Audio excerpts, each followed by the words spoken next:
रायगड जिल्ह्यातील कळंबोली येथे जनतेचे रक्षक असणारे पोलीस दलातील कर्मचारी यांच्याच घरी अज्ञात चोरट्यांनी दरोडा टाकत 45,000 रुपये रोख रक्कम सहित 16,95,000 रुपयांचा ऐवज लंपास केल्याची घटना घडली आहे। रायगड जिल्ह्यातील चोरांनी पोलीस कर्मचाऱ्यांची घरे लक्ष्य केल्यामुळे हा चर्चेचा विषय ठरला आहे। पोलिसांची घरे सुरक्षित नसतील तर सर्वसामान्य व्यक्तींची घरे कशी सुरक्षित राहणार असा प्रश्न या निमित्ताने उपस्थित झाला आहे। चोर आणि पोलीस यांच्यात नेहमी लपाछपी खेळ सुरू असतो, परंतु चोरटे कधी पोलिसांच्या घरात चोरी करण्याची हिंमत करत नाही। रायगड जिल्हा पोलीस दलातील कर्मचारी यांच्या घरातील 5 लाखाची रोकड चोरीस गेल्याची घटना ताजी असतानाच नवी मुंबईतील या चोरट्यांनी कळंबोली येथे पोलिसांच्या घरातच डल्ला मारला। या चोरट्यांनी पोलीस कर्मचाऱ्यांच्या घरातून रोकड आणि मौल्यवान वस्तू सोबत देवाच्या चांदीच्या मूर्तींची चोरी केली आहे। यामुळे पोलीस कर्मचारी यांच्यावरच कळंबोली पोलीस ठाण्यात गुन्हा दाखल करण्याची वेळ आली आहे।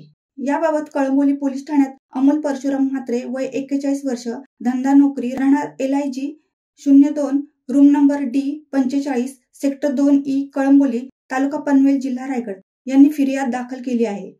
अमोल परशुराम म्हात्रे हे सेक्टर 2E कळंबोली येथे राहत असून त्यांच्या भावाच्या मुलीचा वाढदिवस असल्याने सर्व लोक पेण सोनखार येथे 10 डिसेंबर रोजी गेले होते। 11 डिसेंबर रोजी पहाटे 6च्या सुमारास त्यांच्या रूमच्या वर राहणाऱ्या भाडेकरू यांनी तुमच्या घरात दरवाजाचा लॉक तुटलेला दिसत असल्याचे सांगितले। सदर घरफोडी ही दिनांक 10/12/2024 रोजी रात्री 8 ते दिनांक 11/12/2024 रोजी पहाटे 5:45 वाजताच्या दरम्यान कोणीतरी अज्ञात इसमाने केली असून या घरफोडीमध्ये 5 लाख रुपये किमतीचे प्रत्येकी 5 तोळ्याचे 2 सोन्याची बिस्किट, 50,000 1 तोळ्याच्या कानातील सोन्याच्या रिंगा, 50,000 1 तोळ्याच्या 2 अंगठ्या, 1 लाख 2 तोळ्याची गळ्यातील चैन, 5 लाख 10 तोळ्यांचे मंगळसूत्र, 2 लाख 4 तोळ्याच्या 2 बांगड्या, 2,50,000 5 तोळ्याची गळ्यातील चैन, 45,000 रकमेच्या भारतीय चलनात नोटा असा एकूण 16,95,000 रुपये किमतीचा ऐवज चोरीस गेला आहे।